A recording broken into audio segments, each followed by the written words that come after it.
Chers collègues, je vais voir si je peux passer les prochaines 35 minutes à vous convaincre de voter de la bonne façon sur le projet de loi C-47. Bien entendu, nous n'avons pas connu beaucoup de succès aujourd'hui. Je suis encouragée par les membres. Si je pouvais finir avant 18 heures, je pense que ça devrait être près de tout cela. C'est une journée sombre, chers collègues. Une journée très sombre. C'était le 22 mars 2016 lorsque le ministre des Finances de l'époque, Bill Morneau, s'est levé à la Chambre des communes pour présenter le premier budget libéral du gouvernement de Justin Trudeau. Avec le document budgétaire de 269 pages sur son bureau intitulé « Faire croître la classe moyenne », le ministre des Finances a fièrement annoncé ce qui suit. Aujourd'hui, nous commençons à redonner espoir à la classe moyenne. Aujourd'hui, nous commençons à revitaliser l'économie. Aujourd'hui, nous lançons un plan à long terme qui s'appuiera sur des investissements intelligents et sur une conviction inébranlable que le progrès est possible afin que le Canada connaisse ses meilleurs jours. Ce premier budget a été suivi d'un second en 2017. C'était le 150e anniversaire du Canada et les libéraux étaient encore tout excités, ne réalisant pas encore que leur fantasme de restaurer la prospérité par une série de déficits modestes à court terme de 10 milliards de dollars par an n'était rien d'autre qu'une chimère. Le budget de 2017 était intitulé « Bâtir une classe moyenne forte ». Encore une fois, le ministre Morneau a pris la parole à la Chambre des communes et a audacieusement déclaré que son gouvernement avait élaboré un plan pour garantir que dans un monde en mutation, la classe moyenne du Canada et ceux qui travaillent dur pour la rejoindre puissent réussir et réussiront. Cette mascarade se poursuivra avec le budget de 2018 intitulé « Égalité et croissance pour une classe moyenne forte ». Puis en 2019, avec un budget intitulé « Investir dans la classe moyenne ». Pour le budget 2021, il s'agissait de un plan de relance pour l'emploi, la croissance et la résilience. Le budget 2022 était un plan pour faire croître notre économie et rendre la vie plus abordable. Nous sommes saisis aujourd'hui d'un projet de loi d'exécution du budget 2023 intitulé « Un plan pour le Canada, une classe moyenne forte, une économie abordable, un avenir sain ». Chers collègues, ce gouvernement me rappelle les vieux tourne-disques, et j'ai déjà utilisé cette image par le passé. Certains d'entre nous se souviennent donc de ces vieux tourne-disques et qui sautaient lorsque l'album était rayé. Sauter n'est peut-être pas le bon mot, car ce qu'il faisait en réalité, c'est de rester coincé au même endroit, tournant en rond, répétant la même ligne encore et encore, jusqu'à ce que vous jetiez quelque chose de tourne-disque ou que vous le leviez pour le déplacer, pour déplacer l'aiguille. Voilà, nous en sommes aujourd'hui. L'aiguille saute. Et tandis que la bouche du premier ministre ne cesse de bouger, le message n'a plus de sens. La vérité, c'est qu'il y a certainement des gens qui s'en sortent bien sous ce gouvernement libéral.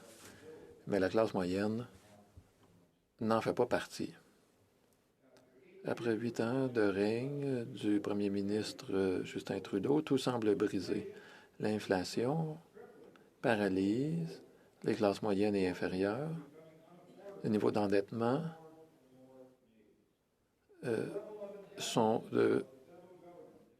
sans précédent. Le niveau d'endettement du gouvernement fédéral des particuliers sont sans précédent. Les taux d'intérêt continuent d'augmenter.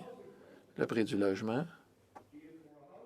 qu'il s'agisse d'une maison ou d'un appartement, sont devenus inabordables. La fonction publique fédérale n'a jamais été aussi nombreuse et aussi inefficace. Je suis sûr que la majorité des sénateurs pensent que j'exagère. J'aimerais bien, mais les faits nous racontent une autre histoire. Pour ceux qui pensent encore que tout est rose dans le Canada de Justin Trudeau, permettez-moi de vous présenter quelques faits. Tout d'abord, parlons de l'inflation. Le 28 mars, le communiqué de presse du budget 2023 annonçait avec tambour et trompette qu'il s'agissait de rendre la vie plus abordable. Alors ça, c'est vraiment vivre dans un monde imaginaire. La vie est peut-être plus abordable pour Justin Trudeau et ses amis de l'élite, mais ce n'est pas l'expérience des Canadiens ordinaires. Selon toute mesure objective, la guerre libérale contre le travail rend la vie plus chère pour les Canadiens qui travaillent fort. Sous Justin Trudeau, le taux d'inflation au Canada a atteint des niveaux inégalés depuis 40 ans. La dernière fois que la situation a été aussi mauvaise, c'était un autre Trudeau qui gérait les finances du pays. Imaginez, c'est particulièrement vrai pour les produits d'épicerie. Les augmentations de prix étaient censées être temporaires, mais non seulement les prix ne diminuent pas, mais ils continuent d'augmenter. L'Institut Angus Reid a noté il y a quelques semaines que plus de la moitié des Britanno-Colombiens ont du mal à joindre les deux bouts en raison de l'inflation. 53 d'entre eux disent qu'ils ont du mal à faire face à leurs dépenses quotidiennes. Le président de l'Institut, Angus Reid, Shashi Curl, a déclaré ça à Global News le 5 juin. Le rapport 2023 sur les prix des denrées alimentaires indique aux consommateurs qu'ils doivent s'attendre à ce que les prix continuent d'augmenter cette année, les hausses les plus importantes étant attendues pour les légumes, les produits laitiers et la viande. Le rapport prévoit qu'une famille moyenne de 4 personnes dépensera jusqu'à 16 288 $ pour l'alimentation cette année, soit une augmentation de plus de 1 000 $ par rapport à l'année dernière.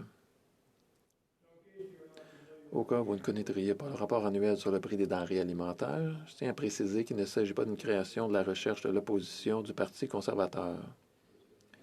Il s'agit d'une collaboration annuelle entre les partenaires de recherche de l'Université d'Dalhousie, de l'Université de Guelph, de l'Université de la Saskatchewan et de l'Université de la Colombie-Britannique.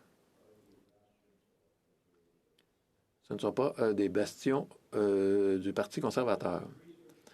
Cette équipe de recherche utilise des sources de données historiques, des algorithmes d'apprentissage automatique et des outils d'analyse prédictive développés au fil des ans pour faire des prévisions sur les prix des denrées alimentaires au Canada. En d'autres termes, ne rejetez pas leurs conclusions lorsqu'ils affirment que les prix augmentent et que nous n'avons pas vu les prix des denrées alimentaires augmenter autant au Canada depuis plus de 40 ans. Chers collègues, nous voyons la réalité de l'impact de la hausse des prix des denrées alimentaires lorsque nous apprenons qu'1,5 million de Canadiens ont recours aux banques alimentaires et qu'une personne sur 5 saute des repas parce qu'elle ne peut tout simplement pas se permettre de payer le coût de la nourriture. Pendant la crise de la COVID, Pierre Poilievre n'a cessé de rappeler au gouvernement qu'on ne peut pas injecter des centaines de milliards de dollars dans l'économie sans qu'il y ait de l'inflation. Trudeau et ses ministres ont répondu qu'il n'y aurait pas d'inflation. Certains de leurs partisans nous mettaient même en garde contre la déflation. Le fait est que, même s'il leur est pénible de l'admettre, Pierre Poilievre avait raison et les libéraux et ses soi-disant experts avaient tort. Lorsque le taux d'inflation a atteint des niveaux historiques actuels, les libéraux nous ont dit qu'il fallait blâmer l'inflation mondiale et les problèmes des chaînes d'approvisionnement. Comme d'habitude, lorsque quelque chose va mal au Canada, les libéraux nous disent que ce n'est pas leur faute. Ils ne sont que des spectateurs à Ottawa. Eh bien, la vérité éclate au grand jour. L'inflation au Canada est due en grande partie aux dépenses du gouvernement Trudeau et au déficit inconsidéré. John Cochrane et John Hartley de l'Université de Stanford ont déclaré « La source la plus importante de l'inflation au Canada est simple. À partir de 2020, le gouvernement a emprunté plus de 700 milliards de dollars et les a essentiellement distribués. Les gens l'ont dépensé, ce qui a fait grimper les prix. Avant de présenter le budget, Chrystia Freeland a admis que les déficits libéraux étaient à l'origine de l'inflation. Elle a déclaré que l'objectif de son budget était de ne pas jeter de l'huile sur le feu de l'inflation. Elle nous a dit qu'elle ferait preuve de rigueur budgétaire. Mais les libéraux ont ensuite jeté 60 milliards de dollars supplémentaires d'huile sur le feu. John Manley, ancien ministre libéral des Finances, a déclaré que la politique fiscale de M. Trudeau rendait plus difficile la maîtrise de l'inflation. M. Manley l'a décrite comme suit. C'est un peu comme si vous conduisiez votre voiture avec un pied sur l'accélérateur et l'autre sur le frein. En général, surtout s'il y a de la neige fondue sous vos pneus. Mais la pire nouvelle est que cette inflation pourrait durer longtemps. La Banque du Canada a indiqué ce mois-ci que la dynamique de la demande avait augmenté les chances que l'inflation se maintienne au-dessus de 2 % et a noté que le taux d'intérêt neutre pourrait être plus élevé qu'on ne le pensait auparavant. Chers collègues, on nous a dit que l'inflation n'était pas censée se produire et lorsqu'elle se produisait, elle n'était censée durer que peu de temps. Aujourd'hui, nous savons qu'elle n'est pas seulement là, mais qu'elle est ici pour rester longtemps. Et Justin Trudeau et son gouvernement n'ont pas de réponse. Ils ne font qu'aggraver le problème. Ce qui m'amène à la question de la dette. Depuis 2015, les libéraux de Trudeau ont dépensé au moins 500 milliards de dollars qu'ils n'avaient pas. Le premier ministre a promis des déficits modestes et temporaires en 2015, affirmant que les budgets s'équilibrent d'eux-mêmes. Je ne peux pas dire qu'il a menti, parce que je ne peux pas le dire, mais je vais le dire, il a menti. La dette fédérale du Canada pour l'exercice 2023-2024 devrait atteindre 1,22 trillion de dollars. Cela représente près de 81 000 dollars par ménage. Justin Trudeau a accumulé plus de dettes que tous les autres premiers ministres réunis et n'a toujours pas de plan pour équilibrer le budget. Lui et la ministre Freeland se sont fait poser la question des centaines de fois quand aurons-nous un budget équilibré? Ils n'en ont aucune idée.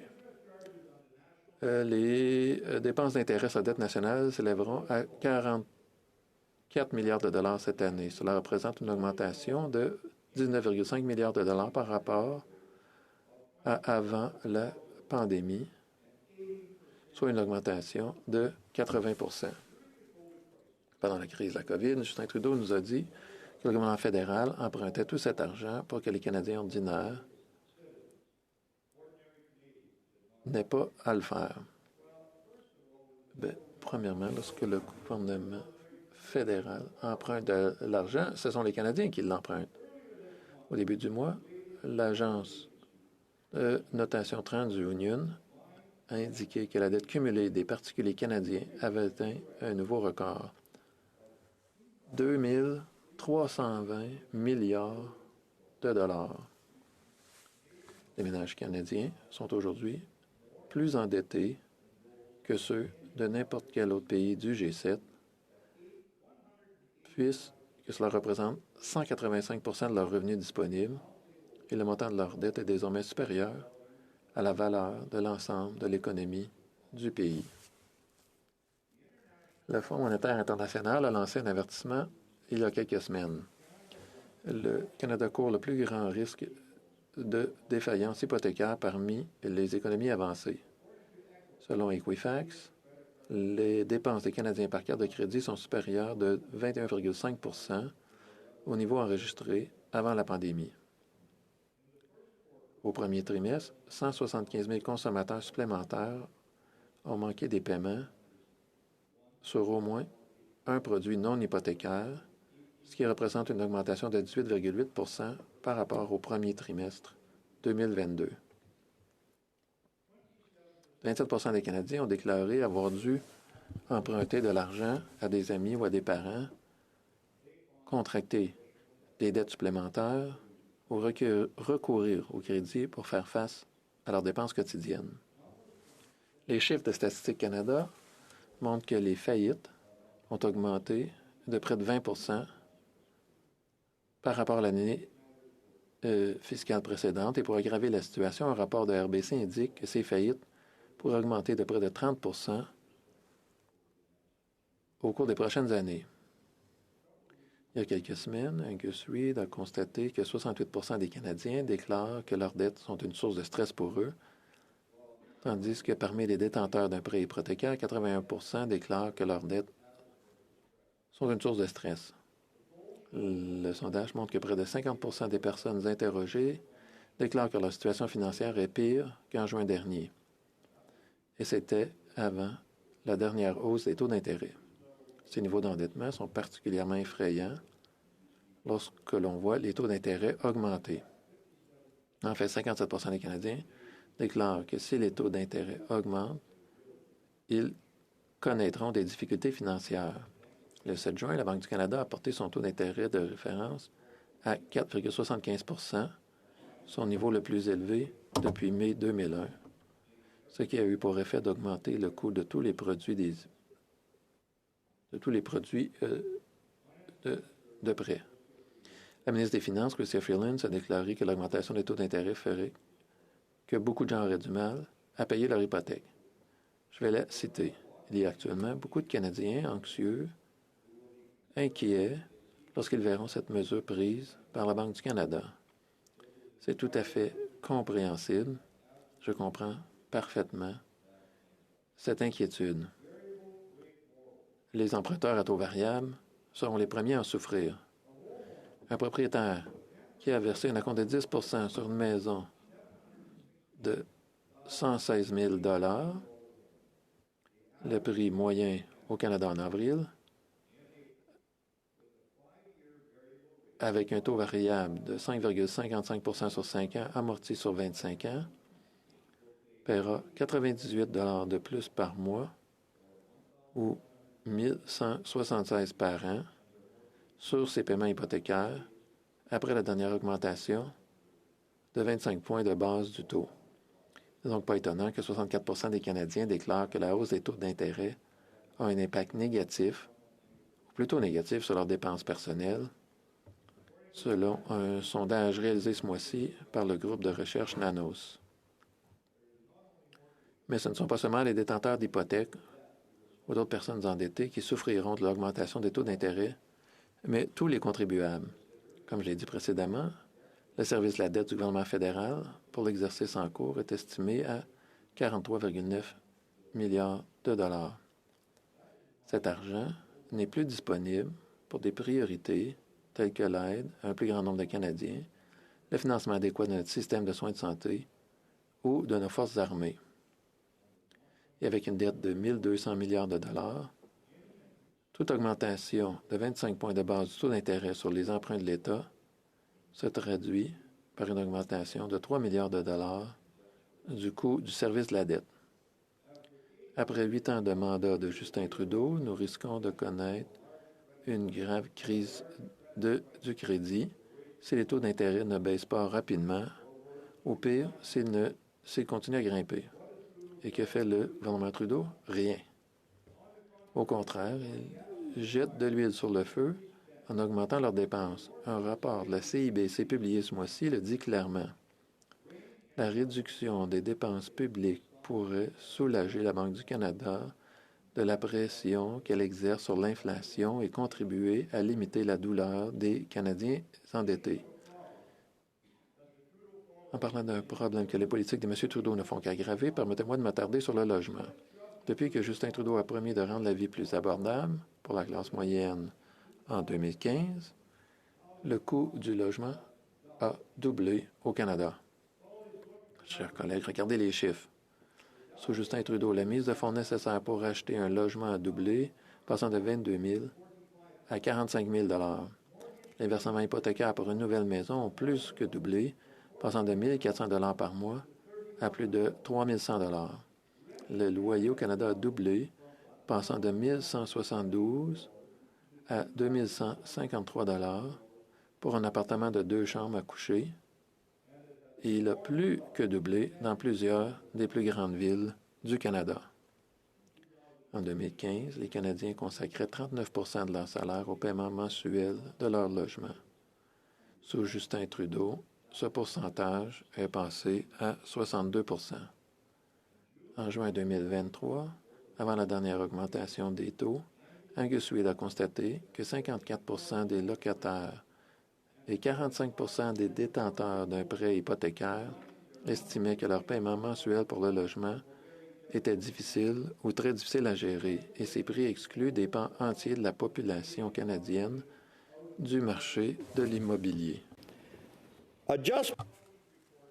Un rapport récemment publié par le site de comparaison des taux hypothécaires ratehub.ca suggère que ceux qui espèrent acheter une maison moyenne à Vancouver doivent gagner environ 231 950 $ par an pour remplir les conditions nécessaires à l'obtention d'un prêt hypothécaire.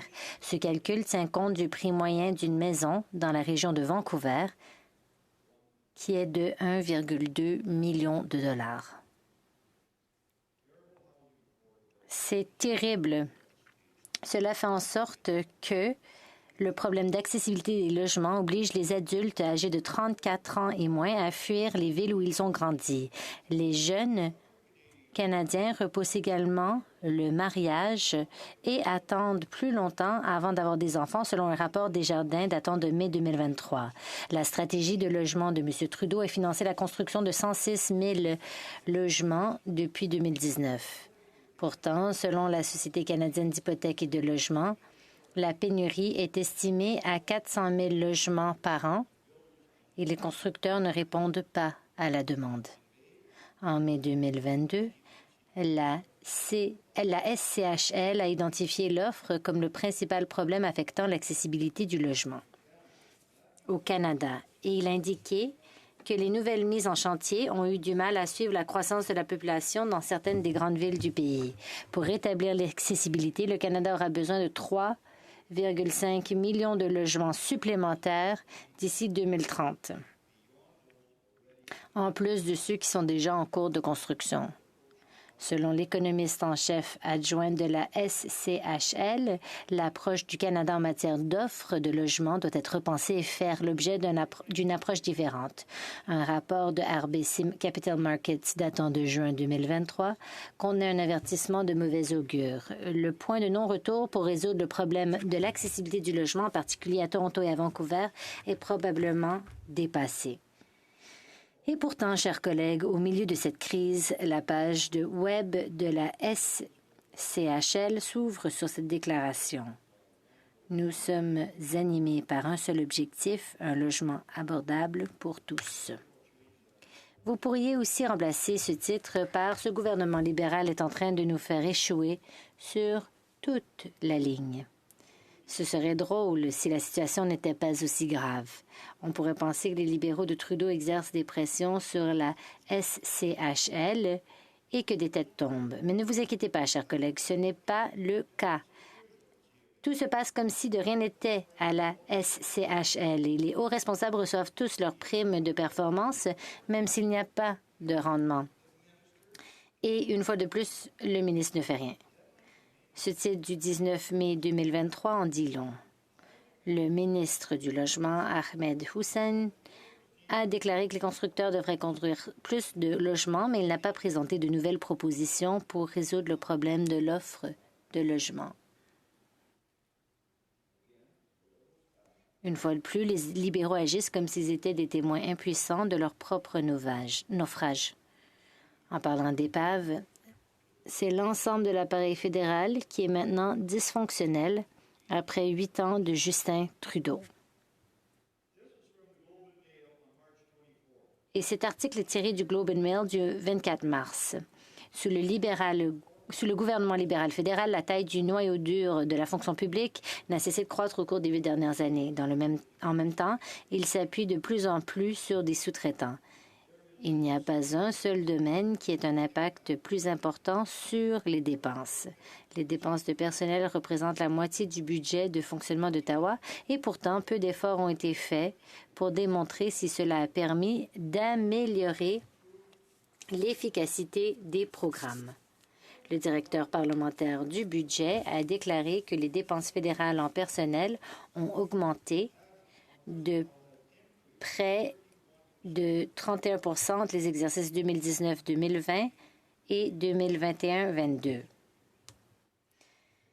La fonction publique s'est agrandie de l'équivalent de 31 227 employés à temps plein entre avril 2020 et mars 2022. Je suis d'accord avec le sénateur Gignac lorsqu'il a dit dans son discours mardi que l'augmentation du nombre d'employés dans la bureaucratie fédérale et plus important encore l'augmentation des coûts sont toutes deux alarmantes. Sous Justin Trudeau, la croissance de la fonction publique fédérale a été plus rapide que celle des administrations locales et provinciales. La croissance des gouvernements provinciaux s'explique en partie par la nécessité d'embaucher davantage de travailleurs pour alléger la pression exercée sur les systèmes de soins de longue durée, exacerbée par la pandémie. Ottawa ne peut pas en dire autant car il ne fournit pas ses services essentiels. Comme si cela ne suffisait pas, la dépendance du gouvernement fédéral à l'égard des entrepreneurs a également cru, passant de 129 milliards de 12,9 plutôt milliards de dollars en 2017-2018 à 21,4 milliards de dollars prévus pour l'exercice en cours. Il n'y a aucun plan pour réduire le nombre d'employés ou le nombre de contractants. Sous les libéraux de Trudeau, le gouvernement fédéral a connu une croissance exponentielle. Si les Canadiens pouvaient bénéficier d'un service de premier ordre, cela pourrait être acceptable. Mais les Canadiens ont assisté à une détérioration constante du niveau de service de la bureaucratie fédérale. Ainsi, plus d'argent est dépensé pour une qualité de service moindre. C'est ce que les Canadiens ont après 8 longues années de Justin Trudeau. Il n'est pas étonnant que tout semble brisé. C'est le cas. En réalité, nous avons à peine commencé à tout énumérer. Nous pourrions également ajouter à l'héritage de Justin Trudeau une augmentation de 32 % de crimes violents, une crise des opioïdes qui tue 22 personnes par jour, un système de santé en ruine, les forces armées qui ne peuvent plus remplir leur mandat, un Canada qui n'est plus pertinent au niveau international, un système d'accès à l'information qui s'est progressivement érodé au point de ne plus répondre à l'objectif visé. Un système d'assurance-emploi obsolète et apparemment impossible à réformer. Un nombre record de sans-abri dans toutes les villes canadiennes. Un système d'aide internationale bloqué au 20e siècle. L'incapacité à fournir des services de base aux anciens combattants. Plusieurs milliers d'Autochtones qui vivent dans des conditions proches de celles du tiers-monde. Un département d'immigration en désordre. Incapable de délivrer des visas et des permis en temps voulu et confronté à des accusations de racisme et de discrimination. Des infrastructures de transport et autres qui s'effondrent. Un appareil de sécurité publique dans un tel état que le public est tout sauf en sécurité. L'incompétence de ce bureau est sans limite. Nous en sommes arrivés à un point où il est difficile de décider quel membre du gouvernement Trudeau a été le plus incompétent cette année. Il faut cependant reconnaître que Marco Mendicino a fait de son mieux pour remporter ce prix. J'en passe, et des meilleurs. Et ne me parlez pas de tous les scandales et de l'odeur de corruption qui entourent ce gouvernement. Je sais que je dispose d'un temps illimité, mais je crains qu'il ne suffise pas à les couvrir tous. Le capitaine de ce navire à la dérive est bien entendu le premier ministre, Justin Trudeau, qui a atteint cette année de nouveaux sommets d'incompétence, ou plutôt de nouveaux bas. Il ne peut pas donner de réponse claire sur quoi que ce soit, en particulier sur l'ingérence de Pékin, parce qu'il en a bénéficié. Il donne aux Canadiens une deuxième taxe sur le carbone le jour de la fête du Canada, alors que nous enregistrons un taux d'utilisation record des banques alimentaires. Il s'est caché derrière la visite du président Biden pour finalement avouer qu'il avait séjourné dans la chambre d'hôtel à 6 000 $ à Londres l'automne dernier. Et nous avons appris hier que lui et son entourage avaient déboursé plus de 61 000 $ uniquement pour des chambres d'hôtel afin d'assister à un sommet sur la lutte contre la pauvreté. L'expression qu'il mange du gâteau me vient à l'esprit. En février, l'ancien commissaire à l'éthique a déclaré que l'ensemble, et là c'est le commissaire à l'éthique, l'ensemble du cabinet Trudeau a besoin d'une formation en matière d'éthique. Il faut espérer que le premier ministre l'a suivi afin que les Canadiens n'aient pas à souffrir d'un nouveau comportement de ce genre à l'automne. Avec un tel bilan, il n'est pas étonnant que 80 % des Canadiens souhaitent un nouveau gouvernement. Et comme le Canada se trouve dans une situation aussi désastreuse, on aurait pu penser que le gouvernement présenterait un budget sérieux, conçu pour résoudre les problèmes auxquels nous sommes confrontés. C'est ce qu'a déclaré la ministre Freeland le 8 mars, juste avant la présentation du budget. Je suis tout à fait conscient que nous élaborons ce budget à un moment où les contraintes budgétaires sont importantes et que ces contraintes sont exacerbées par le fait que l'économie canadienne ralentit. Alors, les libéraux ont-ils présenté un budget qui répondront à ces défis? Bien sûr que non. Ils ont opté pour des mesures faciles, les gadgets tels qu'un rabais pour l'épicerie, qui n'en est pas un et qui n'a rien à voir avec l'épicerie. Dans le Canada de Justin Trudeau, ce n'est pas le ministère des Finances qui dirige la préparation du budget, c'est le département des communications du cabinet du premier ministre qui le fait. Vous pensez que j'exagère? L'ancien ministre fédéral des Finances, Bill Morneau, a lui-même déclaré que Justin Trudeau et les principaux conseillers de son cabinet préféraient marquer des points politiques plutôt que de justifier des politiques, ce qui lui donnait l'impression d'être un tampon. Permettez-moi de citer que nous nous sentons souvent comme cela, nous aussi. Permettons de citer M. Morneau dans son dernier livre. Mon travail de conseil et d'orientation en matière fiscale s'est transformé en une sorte de figure de proue et d'approbation tacite. Et c'est l'ancien ministre des Finances qui le dit. Je serais curieux d'avoir un entretien de départ avec Michael Sabia, le sous-ministre des Finances qui a quitté son poste. Je ne doute pas que l'envie qu'il a eue de retourner à Montréal a été alimentée par le fait que Justin Trudeau et Katie Telford se concentrent sur la gestion du message plutôt que sur la gestion du pays. Ainsi, parce que le service de communication du cabinet du premier ministre n'a pas pu trouver le bon slogan à la suite de ces groupes de discussion,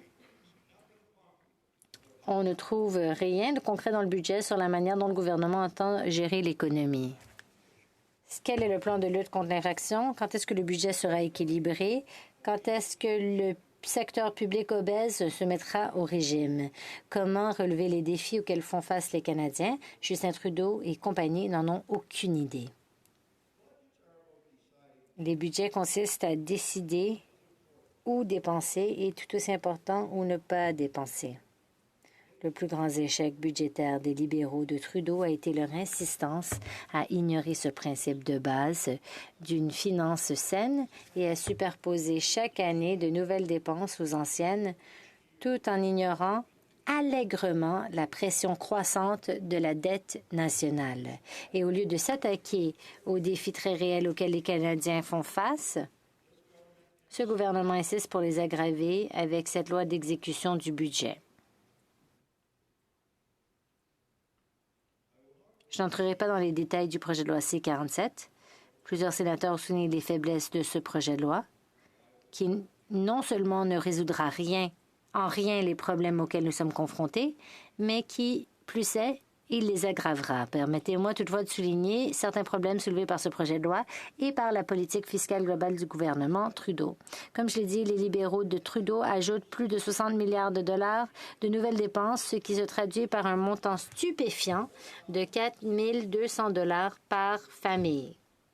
Cela signifie plus d'inflation, plus d'impôts et des coûts plus élevés pour les Canadiens qui travaillent dur et qui ont déjà du mal à joindre les deux bouts. La frénésie dépensière du gouvernement fédéral est tout simplement alarmante. Entre les exercices 2019-2020 et 2020-2021, les dépenses fédérales ont augmenté de 73 %, en passant de 363 milliards de dollars à 639 milliards de dollars.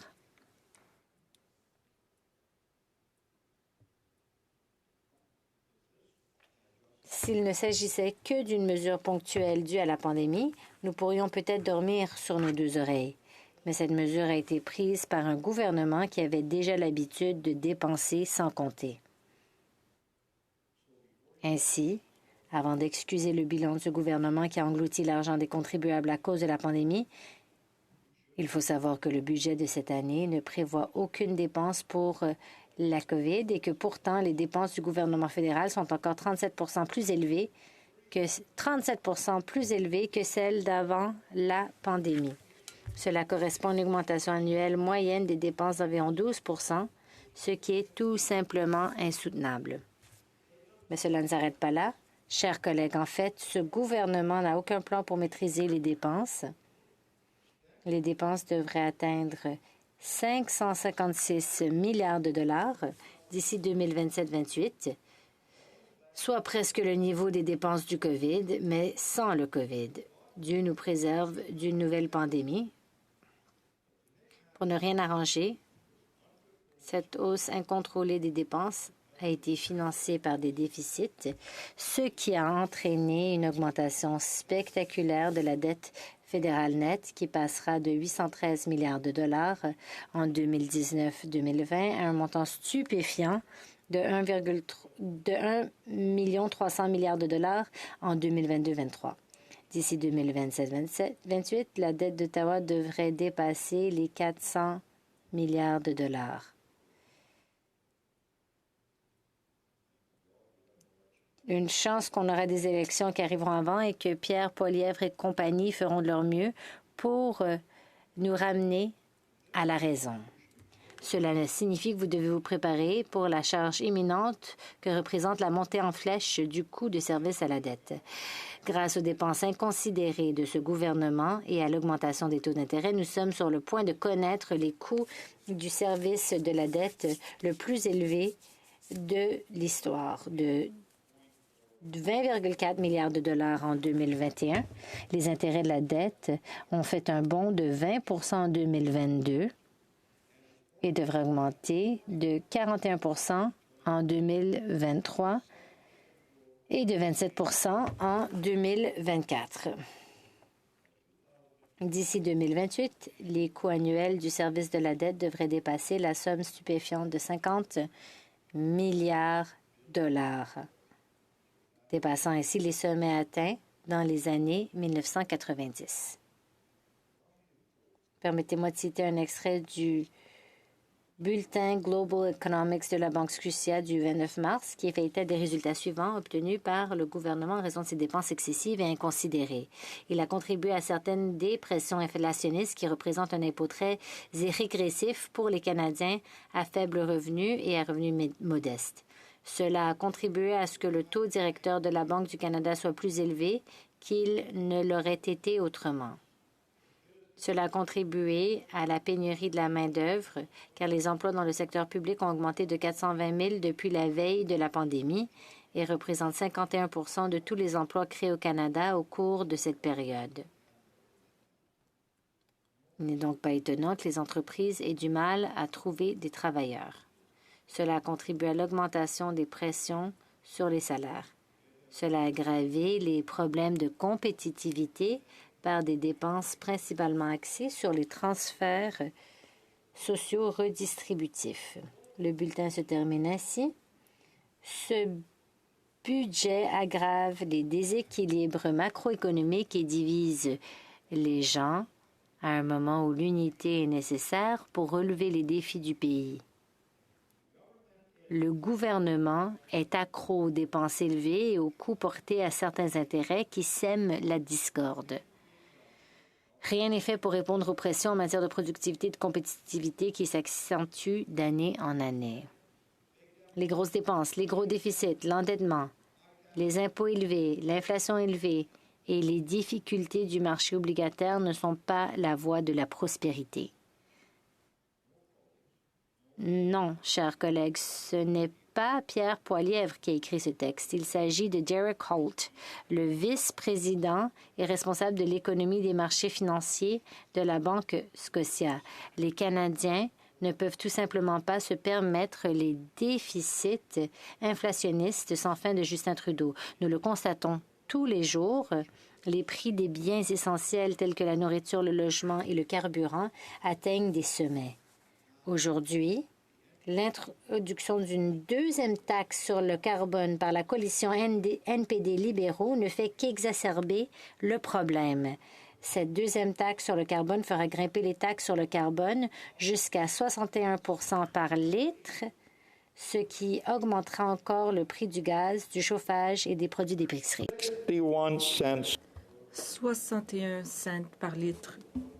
Selon le directeur parlementaire du budget, le ménage canadien moyen devrait payer 573 $ de plus par an sans aucun remboursement.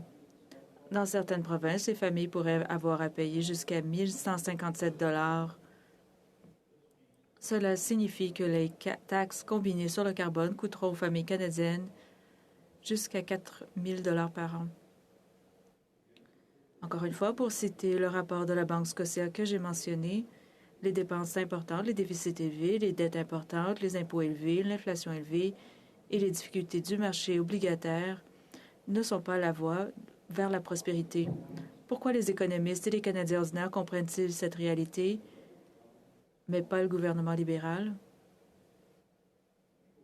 Revenons au projet de loi C-47. Les libéraux de Trudeau ont promis en 2015 qu'ils n'utiliseraient pas de projet de loi omnibus. Encore une fois, ils ont induit les Canadiens en erreur. Le projet de loi C-47 est aussi omnibus qu'un projet de loi omnibus peut l'être. Il compte 430 pages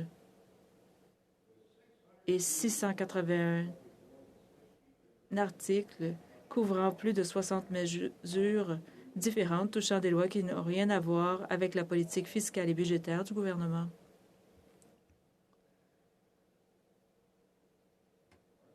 Nos comités sénatoriaux l'ont souligné.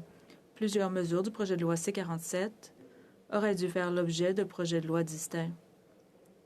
En regroupant autant de changements de politiques différents dans un seul projet de loi, le gouvernement ne procède pas à un examen, à un débat adéquat.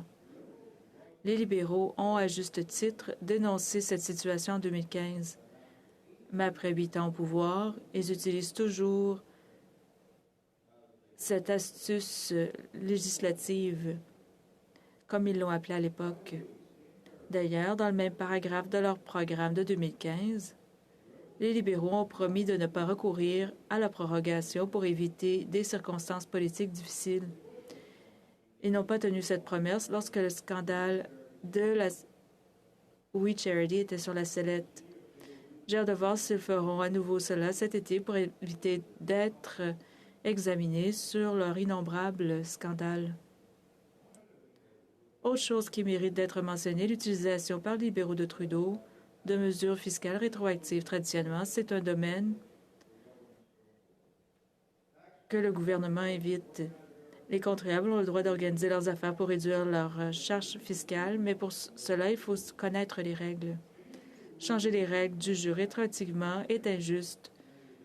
C'est une pente très glissante. Si le gouvernement commence à agir de la sorte régulièrement, nous pouvons prédire que certains initiés apprendront le changement à venir et s'adapteront, tandis que d'autres paieront une facture rétroactive parce qu'ils n'ont pas été informés.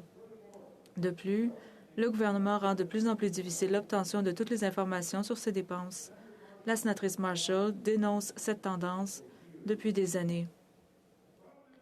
Dans son rapport du 13 avril sur le budget, le directeur parlementaire du budget a déclaré ce manque de transparence pose des problèmes aux parlementaires ou au public pour examiner les plans des dépenses du gouvernement ainsi que pour réconcilier les montants précédemment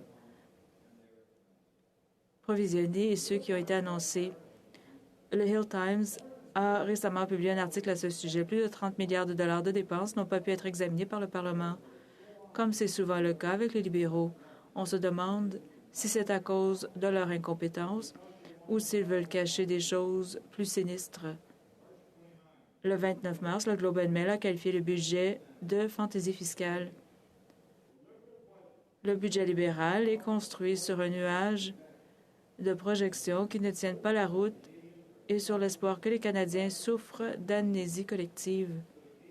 Le maintien de la fantaisie de prudence des libéraux dépend du fait que les Canadiens se comportent comme des poissons rouges à mémoire déficiente, toujours surpris par chaque tournant du cycle fiscal. J'espère que les sénateurs ne souffriront pas d'amnésie, qu'ils ne se comporteront pas comme des poissons rouges et qu'ils se joindront à moi et à mes collègues qui ne sont pas contraints de voter comme ça, mais qui suivent la responsabilité fiscale. Il s'agit et qu'ils vont voter contre le projet de loi C-47. Il s'agit d'un projet de loi imparfait. Nous devons le rejeter et renvoyer au gouvernement. Il faut que le budget, que le gouvernement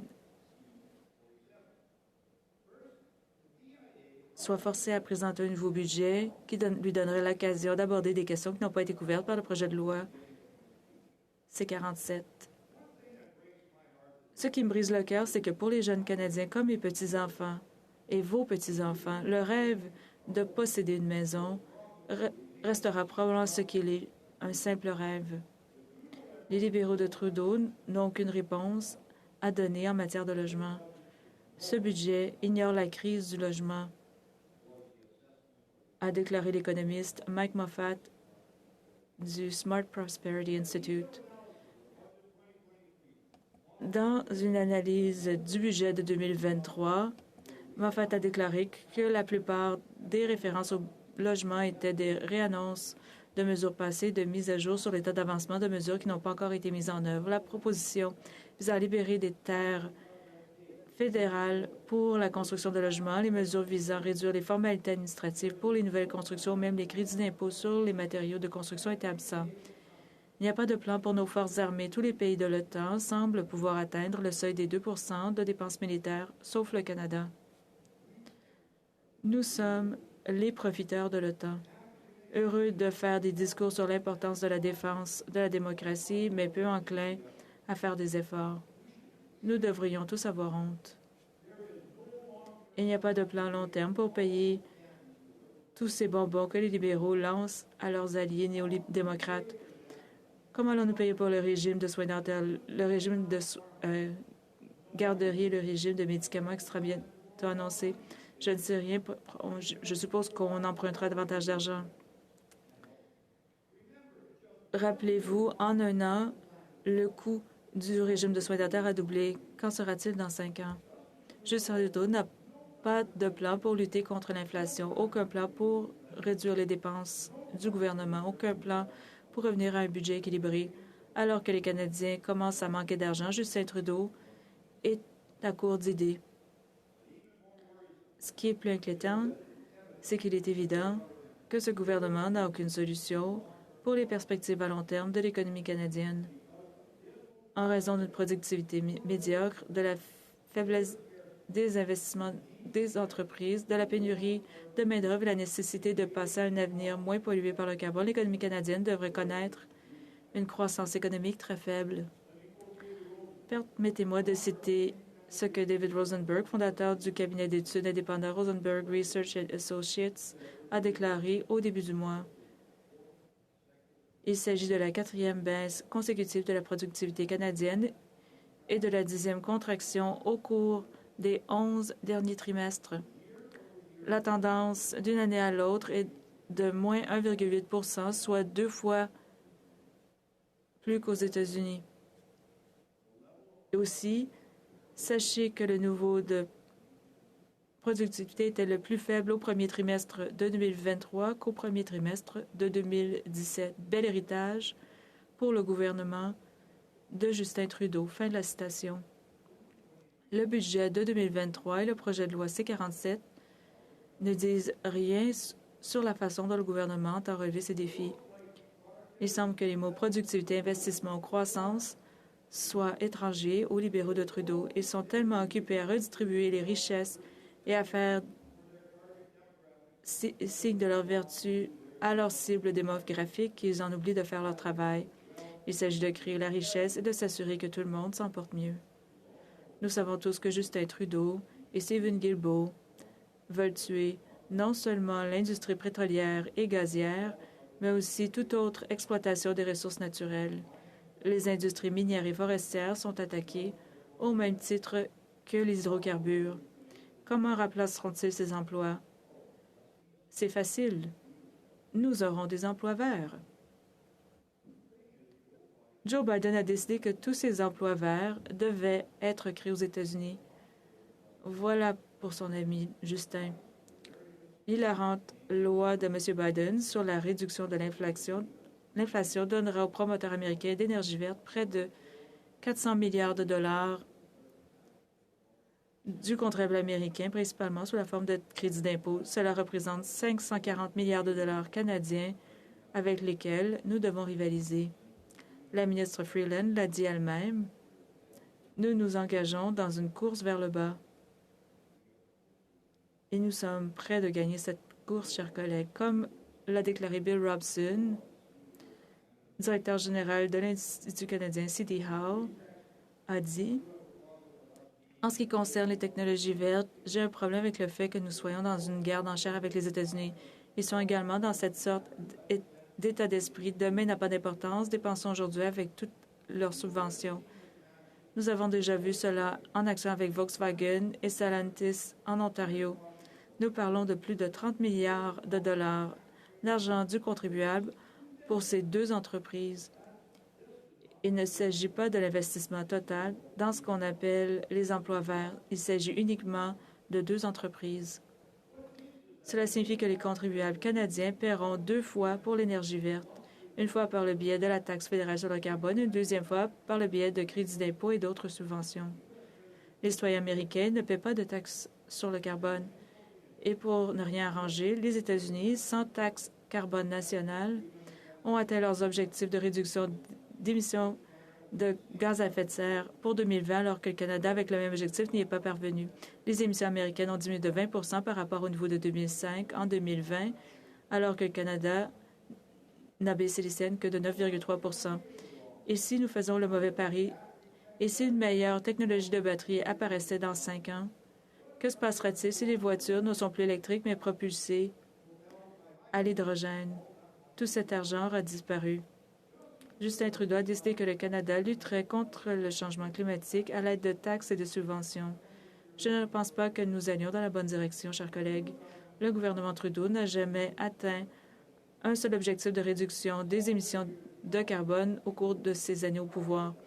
Des objectifs qu'il a repris du gouvernement Harper. Rappelons que dans un rapport déposé à la COP27, les Nations unies ont classé le Canada 58e sur 63 nations en matière d'environnement.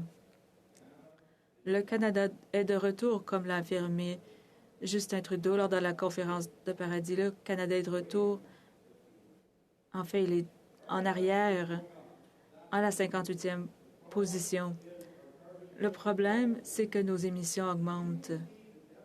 Nous voyons tous les effets dévastateurs du changement climatique, des incendies de forêt, les inondations, les conditions météorologiques extrêmes. Mais il est absurde de penser qu'il y en aura moins si on oblige les Canadiens à payer plus d'impôts. Et incroyable. Et lorsque Stephen Guilbeault est interpellé à ce sujet, tout ce qu'il trouve à faire, c'est de qualifier ses détracteurs de négationnistes du climat. Permettez-moi de citer le premier ministre de Terre-Neuve-et-Labrador, le fils de notre ancien président, le très libéral Andrew Furey. Je m'insurge contre le fait que le ministre fédéral impose toujours une dichotomie. Soit vous croyez exactement ce que nous disons, soit vous ne croyez pas au changement climatique. C'est complètement illogique. C'est une fausse dichotomie. C'est un faux dilemme et c'est aussi insultant pour nous que simpliste.